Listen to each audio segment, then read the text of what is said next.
आप एक बार सोचिए, आपके बचपन का सबसे यादगार मोमेंट क्या था? शायद वो दिन जब आपने पहले ड्राइंग बनाई थी या क्रिकेट का पहला मैच जीता था।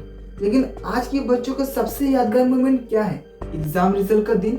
अगर मार्क्स अच्छे आए तो सब खुश, अगर नहीं आए तो हर तरफ सिर्फ टेंशन और गिल्ट। क्या आपके पर्सपेक्टिव से एजुकेशन का मतलब सिर्फ मार्क्स और एग्जाम तक ही सीमित होना चाहिए, या फिर इसके पीछे एक बड़ा पर्पस था जो कहीं खो गया है? आज हम बात करेंगे एजुकेशन सिस्टम की इस रियलिटी के बारे में, जो हर स्टूडेंट, टीचर्स और पेरेंट्स को समझना जरूरी है। तो वीडियो को एंड तक जरूर देखना, क्योंकि ये कोई फिक्शनल स्टोरी नहीं है, ये हमारे इंडियन एजुकेशन का सैड रियलिटी है। एजुकेशन का मतलब क्या है? एक इंसान को जीवन जीने के लिए तैयार करना, प्रॉब्लम सॉल्विंग, क्रिएटिविटी और एम्पैथी सीखना। लेकिन आज ये एक रैट रेस बन चुकी है, जिसमें हर कोई बस नंबर के पीछे भाग रहा है। हर बच्चा एक ही चीज सुनता है, अगर मार्क्स अच्छे नहीं लाए तो तुम्हारा कोई फ्यूचर ही नहीं है। आज के बच्चों का शेड्यूल क्या है? सुबह से शाम तक पढ़ाई, पहले तो स्कूल, फिर ट्यूशन और फिर उसका होमवर्क। खेलना कूदना और एक्टिविटी जैसे उनके लाइफ से निकल ही गया है। और फिर अगर मार्क्स अच्छे नहीं आए तो स्ट्रेस और गिल्ट उन्हें और खत्म कर देते हैं। हर एक साल हजारों स्टूडेंट एग्जाम के प्रेशर से एंजाइटी और डिप्रेशन का शिकार हो जाते हैं। यहाँ पर टीचर और पेरेंट्स को उनका सपोर्ट सिस्टम होना चाहिए, पर अक्सर वही उनका प्रेशर और बढ़ा देते हैं। एक बच्चा जो अपने टैलेंट और ड्रीम के साथ पूरी दुनिया जीत सकता था, लेकिन आज वो इस वर्स एजुकेशन सिस्टम के नीचे दब गया है। क्या ये सही है?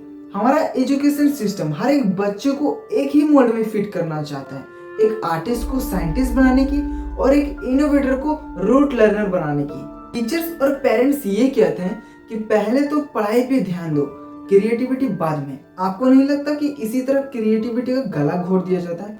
जो बच्चा देश का फ्यूचर बन सकता था, एक आर्टिस्ट बन सकता था या फिर एक एंटरप्रेन्योर बन सकता था, वो एक एम्प्लॉय बन के रह जाता है। सोचिए, अगर सचिन तेंदुलकर को ये कहा गया होता कि तुम सिर्फ मैथ्स पे ध्यान दो, तो क्या हमें गॉड ऑफ क्रिकेट मिल पाता? या फिर एपीजे अब्दुल कलाम को ये कहा गया होता कि तुम सिर्फ एग्जाम पे फोकस करो, दूसरा चीज तुम्हारे दिमाग में आना भी नहीं चाहिए। जिस क्रिएटिव थिंकिंग की वजह से उन्होंने देश के लिए मिसाइल बना दिया, क्या वो मिसाइल मैन हमें मिल पाता? आपको पता है, इस एजुकेशन सिस्टम में बच्चों को और अच्छे से इन्वॉल्व कराने में सबसे ज्यादा कंट्रीब्यूशन किसका रहता है? पेरेंट्स और टीचर्स का। उनका सिर्फ एक ही चीज पर सबसे ज्यादा फोकस रहता है कि अच्छे मार्क्स लाने हैं।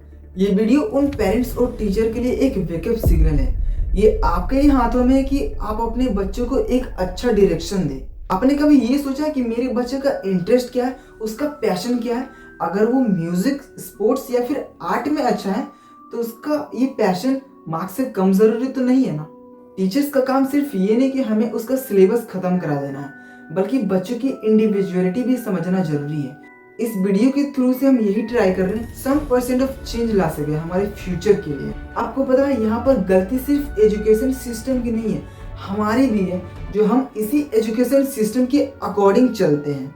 हमें एक चीज समझना बहुत जरूरी है, अगर पेरेंट्स अपने बच्चों को एक सेफ और सपोर्टिव एनवायरनमेंट दे, तो वो ये फील करेंगे कि हम एजुकेशन सिस्टम के अंदर बाउंडेड नहीं है।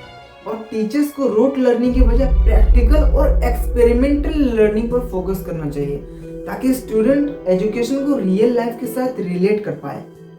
आपको पता है कि फिनलैंड जैसी कंट्री ने ये चीज प्रूफ किया कि बिना कोई अननेसेसरी प्रेशर के भी एजुकेशन सक्सेसफुल हो सकती है। तो ये अप्रोच हम इंडिया में क्यों नहीं अपना सकते?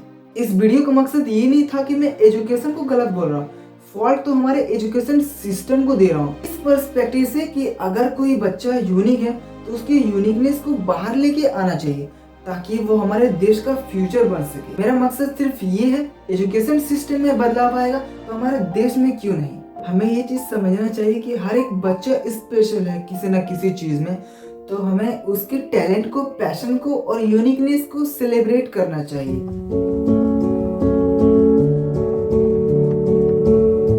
लास्ट में मैं यही कहना चाहता हूँ, आपको इस वीडियो से थोड़ा सा भी वैल्यू मिला हो तो do subscribe, like and comment जरूर करना, आपको अगर अच्छा लगा हो तो।